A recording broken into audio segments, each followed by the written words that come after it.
Hey, this is Jake Berry with Berry Genius, and one of my favorite coaches from Weslaco East, Mike Burget.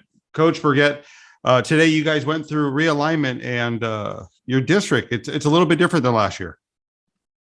Yeah, we left a tough district, and we're getting into a tough district. It wasn't the one everybody thought we was going to get in, but playing a Harlingen South, Lopez, Brownsville Vets, Donna Pace, and Donna North. We got a 17 strong district, and we're looking forward to it. Who did you guys have to pick up in the meantime? Because the districts were changing, a lot of people were moving. Who'd you guys pick up? That should be interesting. I think everybody will probably say I'm not very smart, but we're 5A, so I went out and picked up four teams that were 6As. Three teams made the playoffs last year. We're starting off the season with Los Fresnos. Then we're playing PSJ Bears, and then we're playing Vela, and then we're playing Edinburgh High. So you wanted to challenge yourself before the season actually starts then? Yeah, we got to get back to playing East football. We didn't have a great season, 5-4 last year. We missed the playoffs. Our kids played hard. They really did. We just, as most coaches will tell you, the ball didn't bounce our way. We never got blown out of games. We lost by 7-7 and, I think 2 touchdowns. So, things just didn't happen for us. We didn't make excuses. We're going to be back this year. So I wanted to make sure that, we played the best teams in the Valley. Edinburgh, Coach Guzman went to Edinburgh and, they made the playoffs. And I know he finished, I believe he finished 5-6, but he made the playoffs. And Vela, Vela's Vela, 3 deep. And Los Fresnos made the playoffs last year under David Cantu, his first year there. And, the Bears, to me, got one of the best coaches in the Valley. He does a good job of putting the ball in the air. So, I figured that'd be a great schedule for us. Now, when we talk Weslaco East, we always, talk about the running game, but your line that opens those holes. What do you have this year coming back? Well, we lost a lot. We got 2 offensive linemen coming back, 2 starters, probably 2 of our best ones that we had this year. One's a sophomore, one's a junior. So they're going to be a senior, junior next year. COVID, like everybody in the Valley, it took its toll on our depth. We didn't have a JV team this year. So we're moving up some freshmen and stuff and some kids that might not have played, but kids are working hard in the off season. And, I've called the offense for my 16 years at Wesco East, and I'm handing the offensive play call over to a guy named Benny Ellison. He's going to be our new offense coordinator, along with Michael Brown and Adrian Gomez. They're co-offense coordinators. And, oh, boy, it's hard. People out there, it's hard for me to say this, and I'm going to try to say it. We're going to pass the ball next year. Oh, Lord. We're going to run the spread. We started out in the offseason with no back. So, for me to sit there and watch it, people think I'm a caveman and, I'm a dinosaur, and I am. I'm old. I love running the ball. I made it very clear to our 3 offensive coordinators that, I expect them to run the ball. But, our kids are really enjoying it. We got 2 great quarterbacks, Alex Martinez and Ashton Guajardo, that's coming back, and they're both 6'2.5", and they both can sling the ball. So we got a lot of weapons coming back, and, I'm sort of excited about it. Our kids are excited about it. So, the power eye and the I formation and the quarterback sneaks that people are used to seeing East is not going to see that anymore. And, I got to tell you, it's paid off already, because in the past, me and Coach Guzman, when Coach Guzman was with me, we looked for non-district games, and it seemed like everybody was dodging us because, quote unquote, the offense that we was running. Well, everybody found out we went to spread, and my phone was ringing like crazy. So, it was good for us to pick up some these coaches that were playing. They stepped up to the plate, and that you're talking about 4, 6A powerhouses. So, we're sort of excited about it, and our kids are excited, and they're working hard on the spread offense along with Coach Evans that came over last year. His defense, him and Noel Villarreal, Mike Evans also, and Otway Perriman, and Rolly Ramos, and those guys did a heck of a job putting a defense on there that, at times we didn't have that power run game like we normally had last year. So our defense held people to 13 points a game. So, we didn't miss too much on defense. It was just the offense. So, I went along with it. I think the coaches are excited about a change and the ball being in the air. So, people, hey, come watch Wesco East. It ain't the same old boring run game. Wow. This is my jaws dropped. I'm kind of in awe here, because this is something I never thought I'd hear, but I understand. I mean, it's a good change of pace, and, they're not going to lose their fundamentals when it comes to running. Well, no. And you know what? I feel like if you're going to be a great coach, and I'm trying to, you're going to be a great coach, and, you try to adapt and to what your players are good at. And when I'm watching this being done in practice, I shake my head. And, yeah, I think we're going to be really good at the spread game. And, Benny Ellison brings a lot to the spread game, knows a lot. Coach Brown's worked with my quarterbacks forever. He don't get enough credit. Our quarterbacks always manage the game well. I guarantee you that, people say we don't throw the ball. And I had a kid the other day, ask me how come we don't throw the ball like our neighbor school.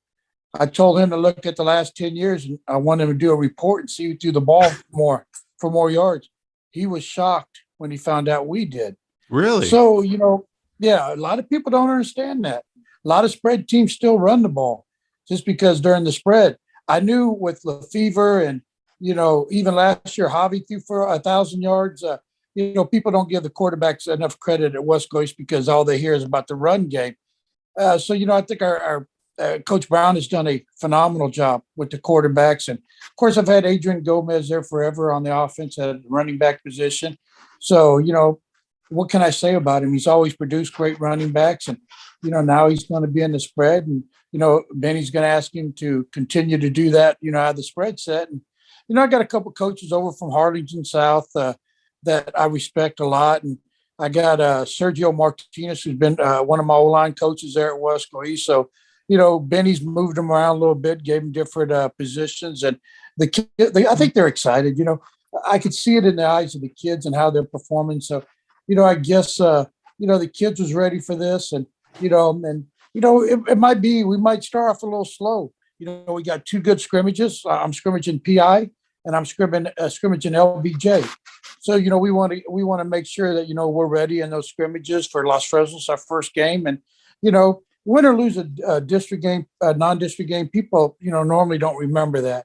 So we're going to use those 4 games and 2 scrimmages to get ready and, open up with Harlingen South, who was 10-0 last year, district champ. So, I feel like if we can get by that game, we got a good chance of maybe getting back into playoffs.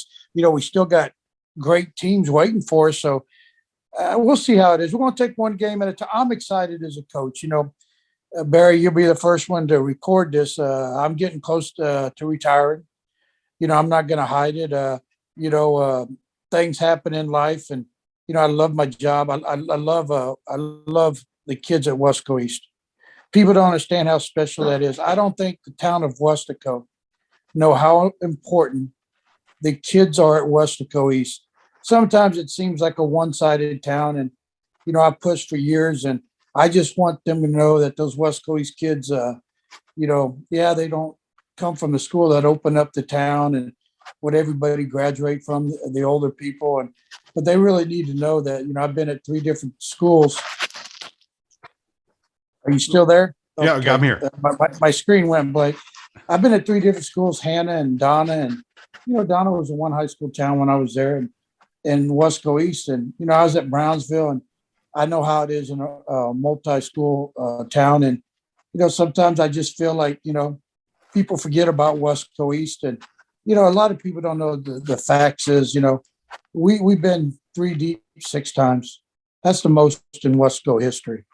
And I'm proud of the kids and the coaches because we built something. We built something very strong there. And, a lot of people don't know that, and a lot of people in the town don't know that, or they seem not to care. And our kids should get all the respect because they came and they built that.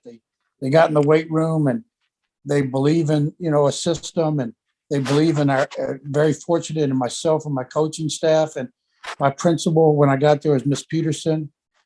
She means a lot to me. And now David Gamboa, he believes in the coaching staff there. And, now that football sort of got things going at East, our baseball team district champs, our softball team by district champs, our basketball team's boys are fixing to make it back-to-back playoffs. So there's a lot of good things happening at East. And, the one thing is I want to let people out there know it's just not about football. At Wesco East, it's about all sports. And I'm pretty proud of the school because we had to build it. And we built it sometimes with probably half the kids that we normally should have, with with the year of sitting out and moving to the town, a school across town, sometimes it's hard. But, when I looked at the district today, I was excited. If Vela and PSA North was going to be in it, which everybody projected, I would have been excited. That's why we went and picked up Vela. We still want to play the best. That's very cool, Coach. And I don't think anybody's ever said that you shy away from the competition. Now, here's my question. My last question is, and I think it's a good question. You're from the Midwest. You're from Kansas. So the weather, does it affect you? Because I grew up in the Midwest as well. Does this affect you? Because a lot of people want to cancel school and all that kind of stuff. For you, what do you think? What do you think about the weather?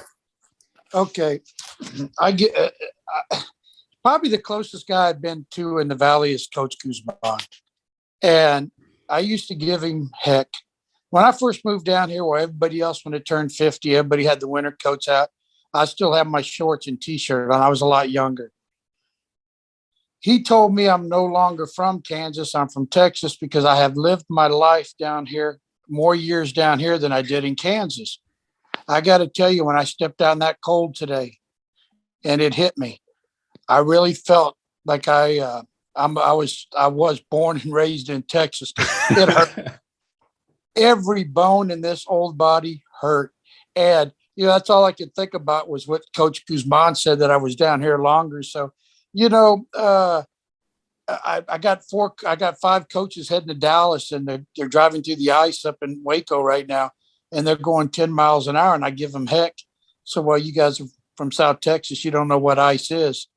So they're going real slow. But you know what? Being from the Midwest, my brother, he lives in Kansas still, and my dad and mom does. And my brother sent a picture of the snowstorm they're having up there. And I'm laughing, knowing that in a couple of years, I'll be living up there in that snow too.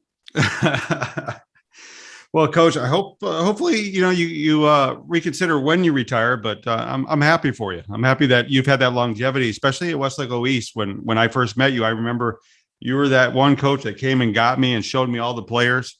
And I remember you started with the linemen. That was the coolest thing, because most coaches don't do that. And you took me straight to the line.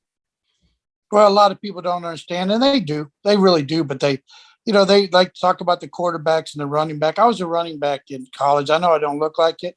I ate that guy many years ago. But I'm telling you right now that every good coach will tell you it's a lot easier being a winning coach when you have the O-line, D-line. And if them big boys will work, and I make sure that those backs and quarterbacks and linebackers, they love those guys, because that's what makes them really good. And the same thing as the NFL. You can have the greatest running back. Look at Barry Sanders. He retired early. Why did he retire early? He got tired of getting pounded in the run and shoot. And, when you got a great old line, you're going to last a long time. And, I love the linemen. I probably give them the most heck on my team. But I'm going to tell you, they make my life a lot easier. Well, Coach, you've had some good ones, and you had some great running backs. You've had some great teams, and sky's the limit. I hope you guys rebound from last season. Thank you, and I'm. You can count on that. All right. So, new district, Westlake East is going to have a new offense, and it's going to be an interesting year. Yes, sir. And Barry, I want to thank you for always doing. I mean, you've always been in the Valley since I've been here. You work hard. You you do this for the kids and everything. And, whatever you need, I want to let you know that WISD, Wesco East, and I know I'm probably speaking for Stroman too. We want to thank you for everything you do.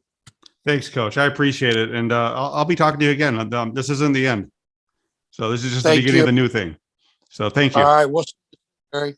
Thank you. Say hi to your wife. I will do. All right. Bye. Bye, man.